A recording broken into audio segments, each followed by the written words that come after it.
It's Tai Tolou and welcome back to my channel. This video is going to be a little different. I usually come to y'all with like, I don't know, let me scoot up a little bit. I usually come to y'all with like a vlog or like a video of like my hair or something, but of course on this channel I still just want it to be where I'm authentic, where I can talk about like real serious things, I guess. And just like be in touch into like, this is like real life stuff, real life things, stuff like that. Yeah. So this video, as you can tell by the title, is rewriting your narrative and like basically how to not give a fuck, okay? And this is really big, especially if you're not into astrology. We know that it is Aries season, so like it's very fitting that this would be my topic. But also because it's the full moon in Libra, and I can resonate with having like a Libra rising where I'm just so, I had to like heal and detach from certain people pleasing tendencies and just like not speaking up, wanting to keep the balance, wanting to keep the peace, but in matters where it was, harmful to my own mental health, sanity, putting other people before me and my own needs and all that extra stuff. And we're not doing that. We're not doing that no more. Or just like always worrying and overthinking how I'm being perceived. That's like the biggest thing ever. But like, I'm gonna talk about like how I have overcame that. And yeah, this is super scary, but like I know that this video can possibly help someone and give you just a different perspective on what that means and just reclaiming your power and again rewriting your own narrative. So the first thing I do just want to talk about is like how, how people say like sticks and stones may break my bones, but words will never hurt me, or you shouldn't care about what other people think of you. That's bullshit, because we all to some extent care about what other people think, unless you're like an Aries stellium and you really don't give a fuck. Because they really don't be caring. But yeah, so like I always just was like the quiet, introverted, very much warming and welcoming. Anytime somebody needed a favor, anytime somebody needed something from me or wanted me to do anything, it's like it was always hard for me to say no or to reject them. Or even like with like dating and stuff, like I used to be so scared, or like I felt so bad about like rejecting like my love offers. I was like, oh my god, I don't want to hurt their feelings. But sometimes you gotta hurt a motherfucker feelings. Sometimes you gotta curse a motherfucker out. Like that's what I've been learning uh, in my adulthood and years just coming up. Like sometimes confrontation is needed. Like you cannot live a life where you're just, and these are things that I just came to conclude with myself and how I've been like moving with power, being more, healthy within letting myself be heard. Because again, people get that misconstrued thinking like being rude being rude is not like, you can allow yourself to be heard and not be rude. Like you can still be respectful of other people and their opinions and all of that extra, but still like have this stance for yourself and express yourself. Like everybody has a voice and everybody deserves to be heard. And I found my voice dealing with very stressful situations just like at home and stuff, and I feel like that is rooted in that always within childhood. Like you think about, where were you silenced before? And we don't understand how like that impacts so much of like how much we believe in ourselves, how much we are expressive to our lovers, how much we are expressive to the world. Like if you're consistently silenced, told that your feelings don't matter, your feelings are neglected, you're gonna eat that up, and you're gonna like really feel like that and walk through life and believe that that is how you should, and that's not healthy at all. So with me reclaiming that and just was getting to that root, like this is where I feared speaking up, this is where I feared being who I am, and without getting into too much detail, I come from just a background of experiencing, domestic violence in my household. And when you're a bystander of like constant abuse, I think that is something that is just like no, you're not the one being abused, but I feel like you're just, it's just like, it's traumatizing, you know, regardless. And I just always, like, I would just cry. Like, I wouldn't do anything. I wouldn't say anything. I would literally just cry about it. I would curl up into a little ball, and it would just be praying to God for the night to end and for it to be morning so it could be all over with. And don't start fucking crying. But, you know, just dealing with that. And I revisiting that, like, almost very recently, where it was just like, I can't allow this to, you know, be what is a constant fear of mine and me not saying anything. So it was recently where I just had the opportunity to stand up to what was, who, I don't want to say like I feared them, because I ain't scared of nobody, but like, I was just fearful of what would happen. Like, I just, yeah, it was very traumatizing. But like I said, I got a chance to revisit, you know, that atmosphere and really stand up in my own way and allow my voice to be heard. Also, like, when I did feel scared, like, I was like, I don't know, like, there was like, I don't know, it was like a little breakthrough. I was just like, I'm not scared of this shit. Like, you know, because of like one, and for me, it was so much of just me going to art. Because again, like, we can't take back what happened in the past. Like, some of us dealing with situations and stuff like that, like, our parents weren't there to console us or comfort us or tell us everything was going to be okay. I know I didn't experience that. And I forgive it. I move on from it because I became that woman who I hug myself. I tell myself, bitch, you gonna be all right? Or you're in a child, you're gonna be okay. Everything is okay. And to just fall into activities where I do feel a sense of comfort. It's still a work in progress. Um, we're gonna get to it because I feel like I'm off topic just a little bit. No, so we're talking about rewriting the narrative, right? And rewriting your narrative, yeah, that connects a lot with what that narrative, what, like, going back to the root of your story. So this is important. What am I talking about? Anyway, so I just got a chance to revisit that and in my own way. And that was a breakthrough for me. That was just knowing that, like, I'm not afraid and, like, don't tuck up, like, you good. Like, I don't know.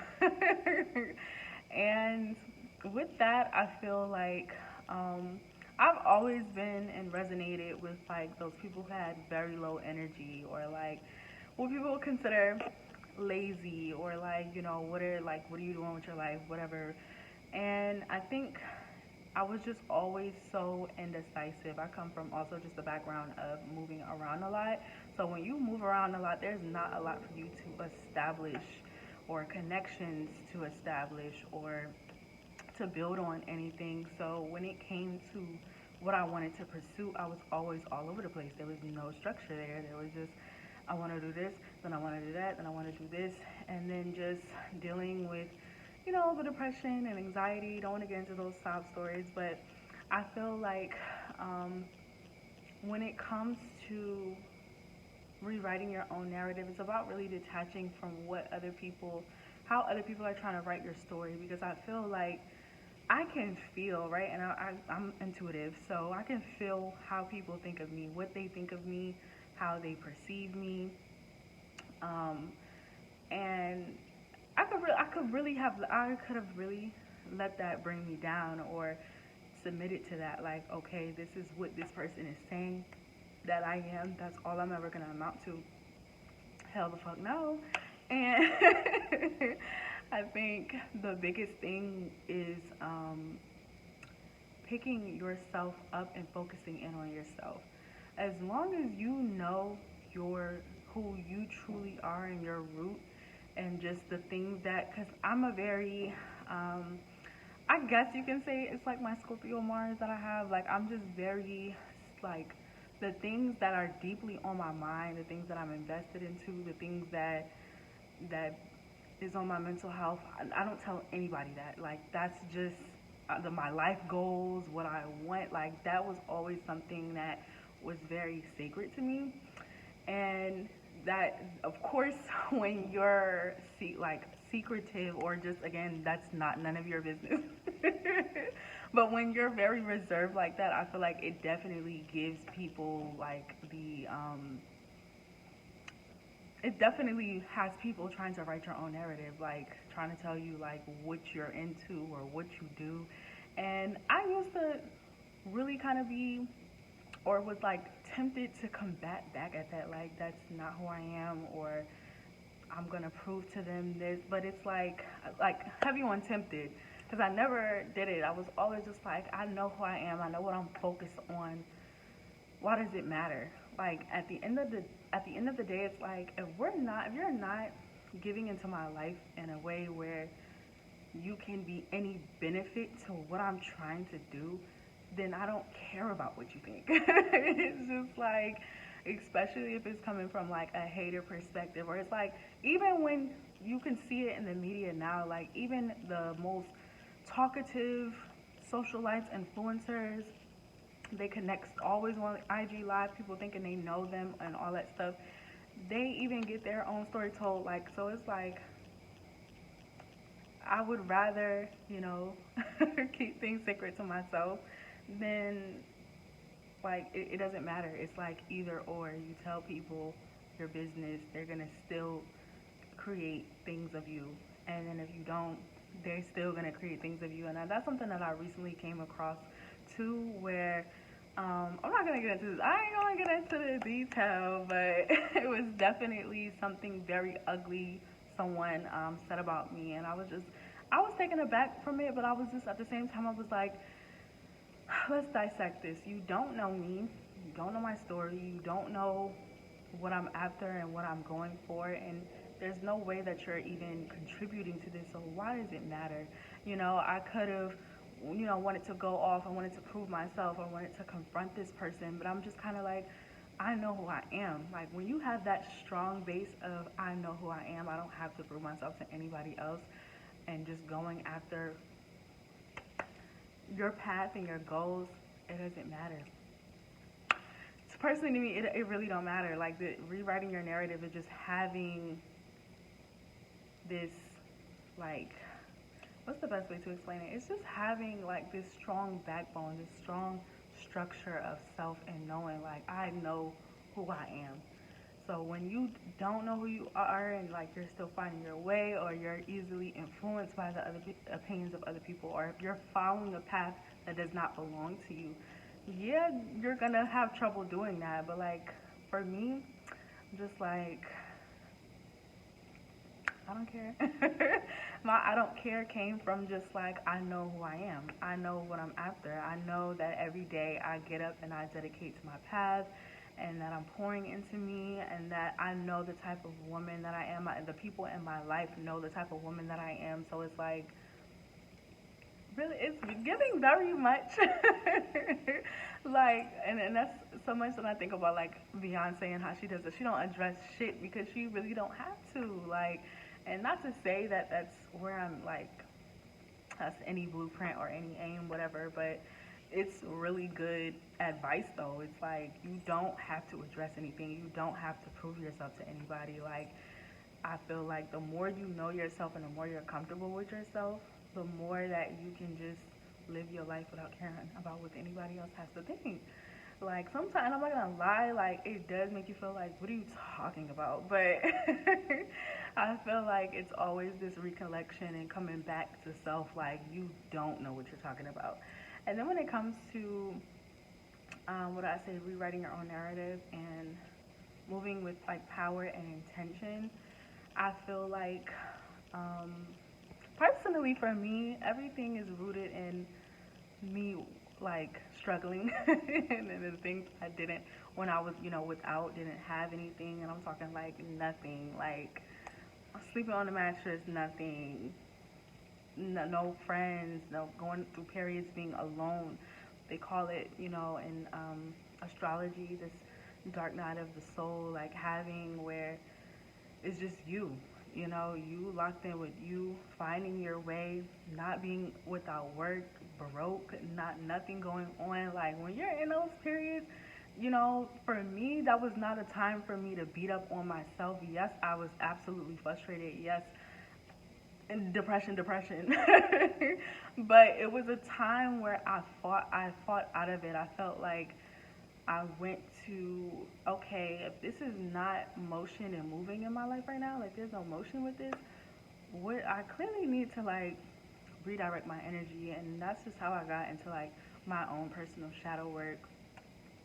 Shout out to shadow work, shout out to healing, shout out to self accountability, shout out to all of the above, because that's super vital for just knowing yourself, knowing who you are, unmasking those bandages, and I'm masking those bandages. I hope I'm like saying the right thing. I'm taking off the bandages and the band-aids, really healing those wounds instead of trying to cover it up. Um, because it's like, if you know who like who you are to the root, to the core, like I just feel like nobody can take that away from you. Nobody can say this is who you are. Nobody can say, and I'm so glad that, because I intuitively just know, like in my life, I'm gonna be somebody very well known and somebody very successful, and I'm so blessed that don't start crying. I'm just so blessed for my path, and that I remember when I was just 16 years old. I don't know why, but I just prayed. I was like, I just prayed to love myself. I prayed to respect myself and value myself. And then the wrath came. But I'm so like grateful for that, because I'm like, when I reach those heights, I am not going to be like, nobody can snatch anything up under the rug. I mean, nobody can say they made me. Nobody can say they made me confident. I don't give a fuck about validation. And these are things that I just worked on and healed over the years. Like, I don't care about validation. I don't care about what, the negative opinions. It doesn't, like, it's tempting. But even when even on YouTube, like on my channel or something like that, somebody was like, you laugh too fucking much in your video. Like, she didn't say that, but that's basically what she said. She's like, you laugh too much, something like that. And I was like, this is it. This is the test. These are the temptations. This is what would get me all bottled up and insecure if I didn't do that healing and work on myself. So I'm just really glad that I took a time to just, build up myself internally. And, this next phase of my life is like building myself up externally. But, yeah, and moving with power and intention, respecting myself, knowing who I am, like going through, when it comes to like relationships and stuff like that, like knowing that I would rather really just be solo or to myself alone, and there's so much, empowering in that. And I've been single. Listen, my last relationship, that was literally like 5 years ago. I'm not gonna lie, I did have like my little crushes and talk to people, talking stages and situationships that never went anywhere. But I can say for like at least a good 2 to 3 years, I was really alone. Like, I was really not speaking to anybody, talking to anybody, and just invested into myself growth, journaling, writing, doing my poetry, getting back to art, um, finding myself outside of the noise. Like, so many people like live, I feel like when you find yourself living for like likes, or living for attention, or living to be seen or to hurt, like, you gotta be seeing and hearing yourself. That's the true healing. That's the true like fulfillment within life. Okay, because that's not always gonna be there, or say it's negative, or say you get backlash. Like, where do you have that backbone? And yeah, so this video was crazy and all over the place, if you ask me. But I really hope it helps someone out there with just me sharing my experience with, again, rewriting my own narrative. Not rewriting it, but writing my own narrative. And just about that is just knowing who you are, getting to the root, and just sticking to that. You gotta have like this little bubble of like, this is who I am. and then you're gonna have like, I always do like these crazy little examples. This is like the little bubble of, that's not even a bubble. This a little space of like you knowing who you are, and then you got the little energies and entities that want to like make you feel like you're unworthy, that you're less than, that you don't know who you are, you don't know what you're doing. You gotta knock that shit off every time, or block that shit out, because it's nothing but detrimental to your mental health, your well-being. And yeah, so like I said, I hope somebody gets something from this video, because this girl is giving all over the place. And I'll see you guys in my next video. Make sure you like, comment, and subscribe. What are your thoughts on writing your own narrative? What did you get from this video? And how are you moving with power and intention? What experiences you may have went through to get to like that self-confidence that you're at now? And I'll see you guys in my next video.